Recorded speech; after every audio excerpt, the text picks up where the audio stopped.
السلام علیکم ورحمۃ اللہ وبرکاتہ۔ امید کرتی ہوں کہ آپ سب بخیر ہوں گے اور یہ بھی امید کرتی ہوں کہ آپ لوگ سبق کو اچھے سے یاد کر رہے ہوں گے۔ آپ بھی پڑھیں اور اپنے بچوں اور بڑوں کو بھی پڑھنے کی ترغیب دلائیں۔ سبق کو اچھے سے یاد کریں، قواعد کو سمجھیں اور میرے ساتھ ساتھ سبق کو دہرائیں۔ ویڈیو کو مکمل دیکھیں، مکمل ویڈیو دیکھنے سے ہی آپ کو قواعد سمجھ آئیں گے۔ اگر آپ ویڈیو کو اسکپ کرتے ہوئے دیکھیں گے تو ہو سکتا ہے کہ آپ کا پڑھنا اور سننا بیکار ہو جائے، کیونکہ اس میں قواعد سمجھنا بہت ضروری ہے، جو کہ آپ کی قرآن پاک کو سیکھنے میں بہت ہی بہترین بناتے ہیں، جس کی وجہ سے آپ کو قرآن پاک کی تلاوت میں بہت لطف آئے گا انشاءاللہ۔ اسی لیے ویڈیو کو مکمل دیکھیں، اسکپ بالکل بھی نہ کریں۔ رمضان المبارک وہ مہینہ ہے جس میں اللہ تعالیٰ کی تمام کتابیں اسی ماہ میں نازل ہوئی، اور قرآن پاک لوح محفوظ سے آسمان دنیا پر تمام کا تمام اس ماہ میں نازل ہوا، اور وہاں سے حسب موقع تھوڑا تھوڑا 23 سال کے عرصے میں نازل ہوا۔ اس کے علاوہ حضرت ابراہیم علیہ السلام کے صحیفے اسی ماہ کی 1 یا 3 تاریخ کو عطا ہوئے، اور حضرت داؤد علیہ السلام کو زبور 18 تاریخ یا 12 رمضان المبارک کو ملی، اور حضرت موسیٰ علیہ السلام کو توریت 6 رمضان المبارک کو عطا ہوئی، اور حضرت عیسیٰ علیہ السلام کو انجیل 12 یا 13 رمضان المبارک کو عطا ہوئی، جس سے معلوم یہ ہوتا ہے کہ اس ماہ میں رمضان المبارک کو کلام الہی کے ساتھ خاص مناسبت ہے۔ اسی وجہ سے اس مہینے میں قرآن کریم کی تلاوت کثرت سے کرنے کا حکم دیا گیا ہے۔ حضرت جبرائیل علیہ السلام ہر رمضان میں تمام قرآن شریف نبی کریم صلی اللہ علیہ وسلم کو سناتے تھے، اور بعض روایت میں آیا ہے کہ نبی کریم صلی اللہ علیہ وسلم سے قرآن پاک کی تلاوت سنا کرتے تھے۔ لہذا قرآن کی تلاوت کا خاص اہتمام جتنا بھی ممکن ہو سکے اس مہینے میں کریں، اور جو وقت تلاوت سے بچے اس کو بھی ضائع نہ کریں۔ اللہ کے رسول محمد صلی اللہ علیہ وسلم کا ارشاد ہے کہ اس مہینے میں 4 چیزوں کو کثرت سے کیا کرو: کلمہ طیبہ اور استغفار، جنت کی طلب اور دوزخ سے نجات کی دعا۔ اسی لیے جتنا وقت بھی مل سکے ان چیزوں میں صرف کرنا سعادت سمجھے، اور یہی نبی کریم صلی اللہ علیہ وسلم کے ارشاد مبارک کی قدر ہے۔ اللہ پاک ہم تمام کو رمضان المبارک کی قدر کرنے والا بنائے، آمین۔ تو چلیے ہمارا آج کا سبق تختی نمبر 9 اظہار شروع کرتے ہیں۔ اعوذ باللہ من الشیطان الرجیم، بسم اللہ الرحمن الرحیم۔ ربی یسر ولا تعسر وتمم بالخیر وبک نستعین یا فتاح، ربی زدنی علما، ربی زدنی علما، ربی زدنی علما۔ اے ہمارے رب، ہمارے علم میں اضافہ فرمائیے۔ آج کا ہمارا سبق تختی نمبر 9 اظہار ہے۔ تختی نمبر 9 اظہار تنوین اور نون ساکن کا قاعدہ نمبر 1 ہے، یعنی پوری قرآن پاک میں تنوین اور نون ساکن کا قاعدے 4 ہے۔ 4 میں سے سب سے پہلا قاعدہ ہے اظہار، یہ اچھے سے یاد کریے۔ اظہار کا مطلب ہے ظاہر کرنا۔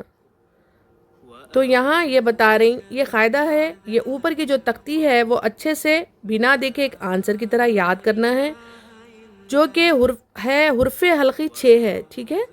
جو یہ ہے کہ حرف حلقی 6 ہے: حمزہ، ہا، عین، ہا، غین، خا۔ تنوین یا نون ساکین کے بعد حرف حلقی آئے تو نون کو ظاہر کر کے بلا غنہ کے جلد پڑھیں گے، اس کو اظہار کہتے ہیں۔ کیا بول رہی ہے؟ کہ قرآن شریف میں حرف حلقی 6 ہے۔ پوری قرآن پاک میں حرف حلقی کتنے ہیں؟ 6 ہے۔ کون سے؟ حمزہ، ہا، عین، ہا، غین، خا۔ تو یہ 6 حرف حلقی اگر تنوین یا نون ساکن کے بعد، تنوین یا نون ساکن، تنوین کس کو بولیں گے؟ 2 زبر 2 زیر 2 پیش کو تنوین بولیں گے، اور جس نون پہ جزم سکون ہے اس کو نون ساکن بولیں گے۔ تو یہ نو کیا بول رہے ہیں کہ کہیں پر بھی قرآن پاک میں تنوین یا نون ساکن، تنوین کے بعد تو بھی اگر یہ 6 حرف آ گئے، 6 حرفوں میں سے کوئی ایک حرف اگر آ گیا تو وہاں پر نون کو ظاہر کر کے پڑھنا ہے، ظاہر یعنی غنہ نہیں کرنا۔ جیسے کہ اب یہاں پر دیکھیے فرسٹ ورڈ کیا ہے؟ توئی رن، تنوین، را 2 زبر رن ہے، تنوین کے بعد یہاں پر کیا آ رہا؟ حمزہ، ٹھیک ہے، حمزہ آ رہا، حمزہ ہے یہاں پر، ہم حمزہ بولیں گے اس کو۔ الف، الف ہمیشہ خالی ہوتا ہے، جو الف خالی نہ ہو وہ حمزہ ہے۔ تو الف دیکھیے یہاں پر خالی ہے، یہ الف نہیں ہے، اس پہ کیا ہے؟ زبر لگا ہوا ہے، اعراب ہے، اسی لیے اس کو حمزہ بولیں گے۔ تو حمزہ ہے نا، تنوین کے بعد یہاں حمزہ ہے، حمزہ حرف حلقی میں سے ہے؟ ہاں ہے۔ تو یہاں پر کیا ہے؟ اظہار کا قاعدہ ہو رہا۔ تو رن ایسے نہیں کرنا ہے، رن ایسے بولے تو غنہ ہو جاتا، وہ غلط ہو جاتا۔ یہاں یہ فرما رہی کہ غنہ نہیں کرنا بلکہ نون کو ظاہر کر کے پڑھنا ہے۔ تو ہم کو یہ غور کرنا ہے کہ کہیں پر بھی تنوین یا نون ساکن کے بعد یہ حرف آ رہے ہیں کیا، دیکھ لینا ہے۔ پہلے تو ہم کو اچھے سے یہ ذہنشین کرنا ہے، کیا؟ یہ قاعدہ ذہنشین کرنا ہے۔ قاعدہ کیا ہے؟ حرف حلقی 6 ہے، حمزہ، ہا، عین، ہا، غین، خا، یہ ہم کو اچھے سے یاد رکھ لینا ہے۔ یہ یاد رکھ لیں گے تو ہم کو پڑھنے میں آسانی ہوگی اور ہم کو سمجھنے میں بھی آسانی ہوگی۔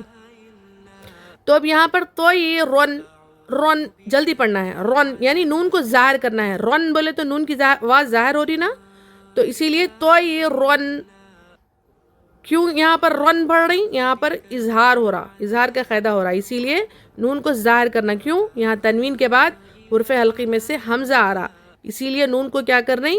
بغیر غنہ کے ظاہر کر کے پڑھ رہی، اس کو کیا بولیں گے؟ اظہار۔ یہ قاعدہ کیا ہے یہاں پر؟ جیسے ہم آپ سے پوچھتے نا کیا قاعدہ ہو رہا، تو اس کا آنسر یہاں پر کیا ہوگا؟ اظہار۔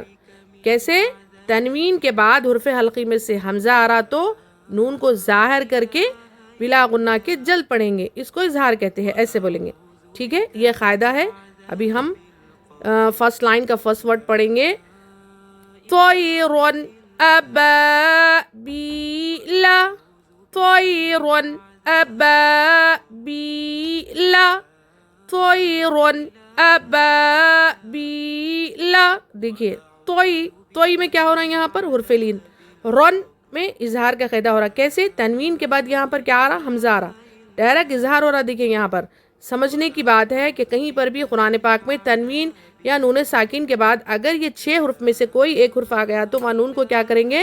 ظاہر کر کے پڑھیں گے۔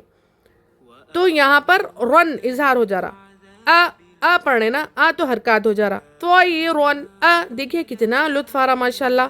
ایک تو حرف توئی میں کیا ہے؟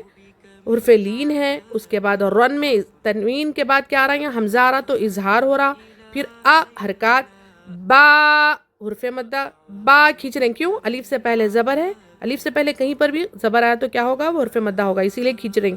طیرن ابا، پھر یہاں کیا ہے؟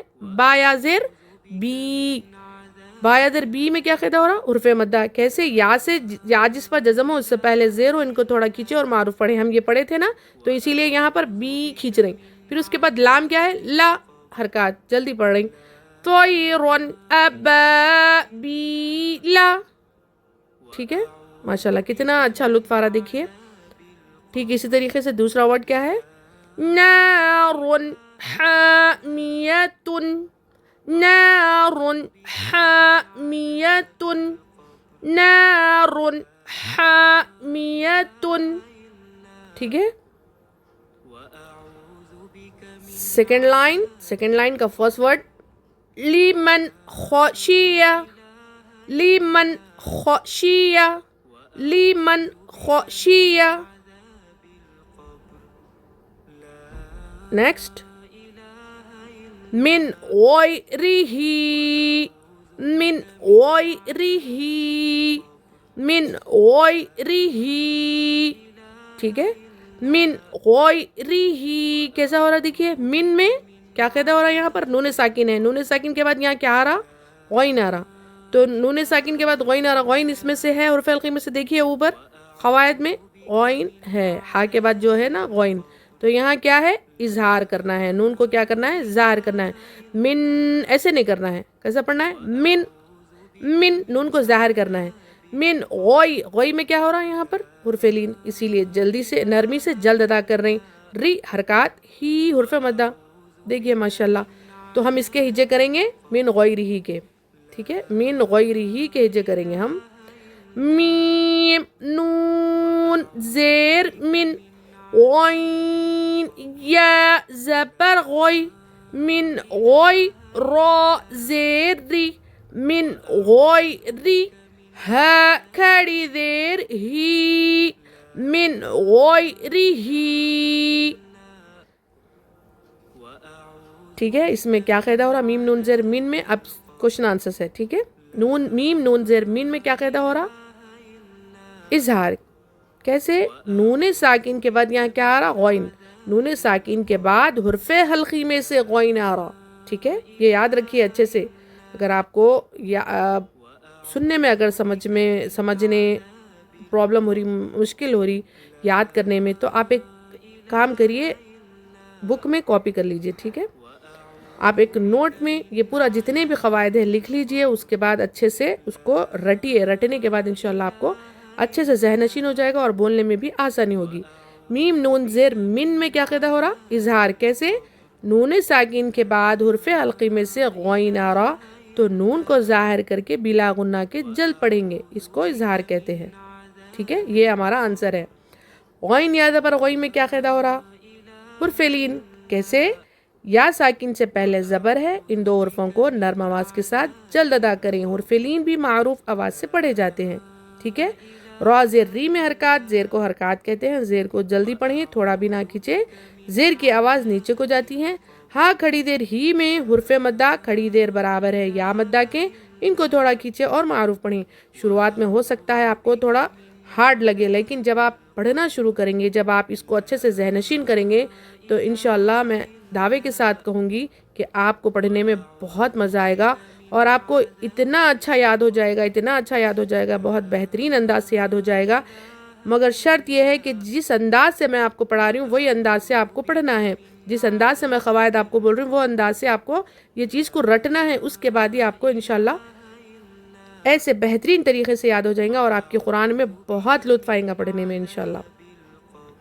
تو ہمارا سبق آج کا تختی نمبر 9 اظہار کا پورا قواعد ہے، یعنی پوری تختی پڑھنا ہے، اور اس کے بعد یہ 2 لائن یاد کرنا ہے، ٹھیک ہے، یہ 2 لائن اچھے سے یاد کریے، اس کے بعد سبق یاد ہونے کے بعد آپ لوگ ریکارڈ بھیجیے، اور الحمدللہ جتنے بھی ریکارڈنگز ڈال رہے ہیں اور جتنے بھی اچھے سے میرے پاس قواعد وغیرہ جو بول رہے ہیں آپ لوگ ماشاءاللہ، مجھے سننے میں آپ کی ریکارڈنگ بہت زیادہ خوشی ہو رہی، بہت زیادہ آپ لوگ محنت کر رہے ہیں ماشاءاللہ، اللہ تعالیٰ ہماری اور آپ کی محنت کو قبول فرمائے، ایسے ہی محنت کریے انشاءاللہ بہت جلد آپ لوگ قرآن کو بہترین طریقے سے اچھی تجوید سے آپ لوگ پڑھنا سیکھ جائیں گے انشاءاللہ۔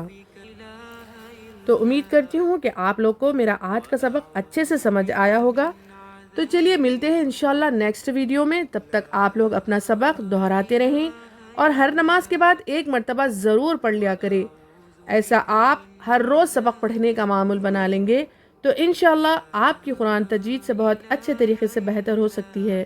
آپ خود بھی پڑھیں اور دوسروں کو بھی ثواب جاریہ کی نیت سے اس ویڈیو کو زیادہ سے زیادہ شیئر کریں، تاکہ آپ کے ذریعے سے بہت سے لوگوں کی اصلاح ہو جائے۔ جو کوئی بھی مجھے اپنا سبق سنانا چاہتے ہیں تو مجھے ڈسکرپشن میں واٹس ایپ کے ذریعے سے میسج کریں، اور اپنی قیمتی الفاظ میں مجھے کمنٹ کے ذریعے سے بتائیں۔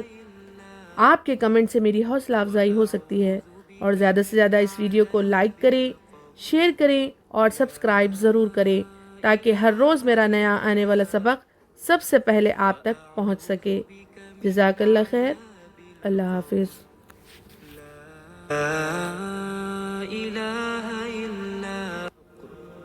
وأعوذ بك من عذاب القبر لا إله إلا